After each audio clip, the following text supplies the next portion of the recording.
There is only one call left to make, and that's to our guy, our MLB insider, Jim Bowden, who's been working the phones all week long. The sleep tonight, well-earned, JB. Lots of action, but I want to focus here on opposite ends of the spectrum. We're talking biggest winners, biggest losers, and it's only appropriate to start in San Diego. This roster's riddled with star power thanks to A.J. Preller's willingness and aggressiveness these last few cycles. You add Soto to the mix, but was the price right in your eyes? Yeah, let me say this. I never remember in baseball history we get to a trade deadline and the two biggest winners are the ones that made the biggest deals with each other. And that's kind of how I view this deadline. I mean, the Padres certainly were the biggest winner because they got the best player that was traded in Soto, who's a combination of Hank Aaron and Ted Williams. And when you think of putting him in between Fernando Tatis Jr. and Manny Machado in that lineup in San Diego, where you can no longer pitch around Soto because of the talent around him, you now have a lineup that can run the table in October. You now have a lineup that can hit the best pitching in the game. And it was significant. And that wasn't the only move, of course, they made. They got Josh Hader, arguably the best closer in the National League. They added Josh Bell, as you mentioned, another switch-hitting bat. So they've completely changed their lineup and their offense, and now they have an impact closer as well.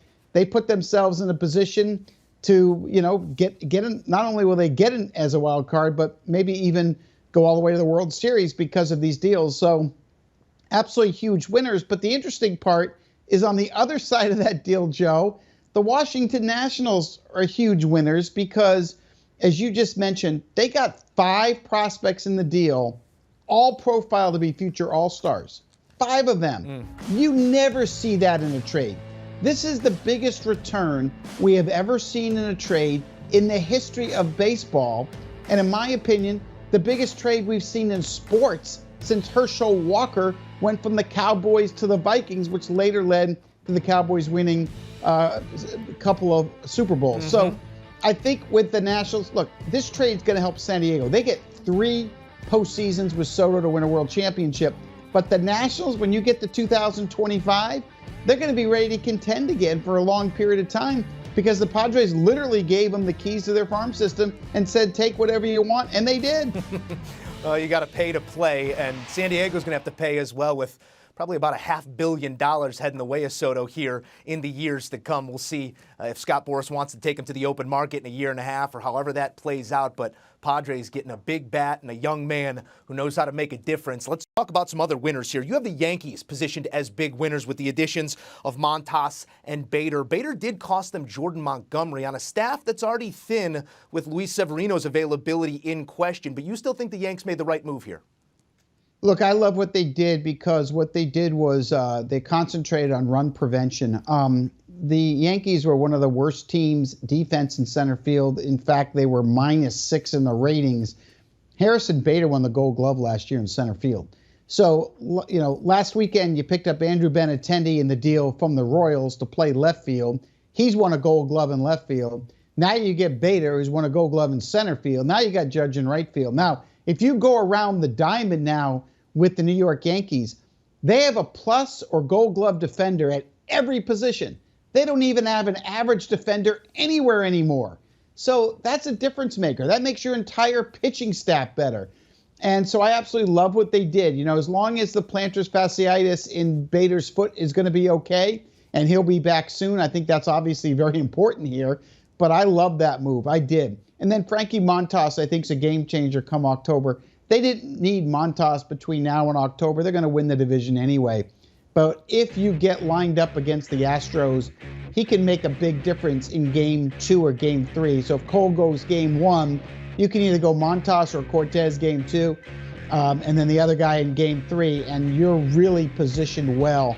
I also like the bullpen moves they made. I mean, I think Trevino can turn things around from Oakland, and I think Scott Efros was a real great pickup from the Cubs. Nobody can hit his changeup or his breaking ball, and he's got a very deceptive low angle. So at the end of the day, when I look at what the Yankees did in terms of pitching and defense, I think they gained a lot on the rest of that division. And also, I think it put them in a really good position against the Houston Astros when they match up probably in the ALCS. Yeah, a number of new faces going to be left to earn their pinstripes in the eyes of the New York faithful. It's going to be a blast to watch this thing down the stretch. You mentioned the Astros. Let's go there next because they hold a 12-game lead heading into the day over the Mariners. Both the Mariners and the Astros positioned as winners in your eyes here, making small but significant moves. Yeah, well, look, I like what the Astros did. I don't think they had made a game-changing deadline that like the Padres did or the Yankees did. Mm-hmm. But I like what Houston did in terms of adding Trey Mancini because this guy, whether he's DH or first base, can hit for average and hit for power. And changing from Camden Yards to Minute Maid Park is going to help him. Camden Yards, they moved the wall so far back. I think he only had 10 homers at the time of the trade, but this is a 25 home run bat that can hit 300. So adding him to the lineup lengthens our lineup. I love the Christian Vazquez pickup because they weren't getting any offensive production until July with Martin Maldonado. In fact, their catchers overall are hitting 170 as a unit. So to be able to add him there, I think is big. I love the way he handles a pitching staff. So I think that'll be a big difference. And that bullpen needed a left-handed reliever, and they were able to get Will Smith for Jake Odorizzi in a deal with the Atlanta Braves. So I thought those three guys were difference makers. And you mentioned Seattle. I mean, look, getting Luis Castillo puts them in the playoffs. Mm-hmm. That one trade, he was the best starting pitcher that was traded. But he's a game changer. He's a top 12 starting pitcher right now in the big leagues. He's figured out how to own the top of the strike zone with that four-seam fastball. I love the development. I love the fact that he embraced analytics this year and now is really utilizing his stuff. And you put him with Robbie Ray and Logan Gilbert at the top of that Seattle rotation, they can match up with anyone in October too. And with the wild card no longer being an elimination game, it's now 2 out of 3. The Castillo pickup gives Seattle a legitimate chance when they get to that wild card berth. So I think they sent a message to Boston and Tampa and whoever doesn't win the AL Central that, you know what, the Mariners and Blue Jays now are the two leaders for the first 2 wild card spots for sure.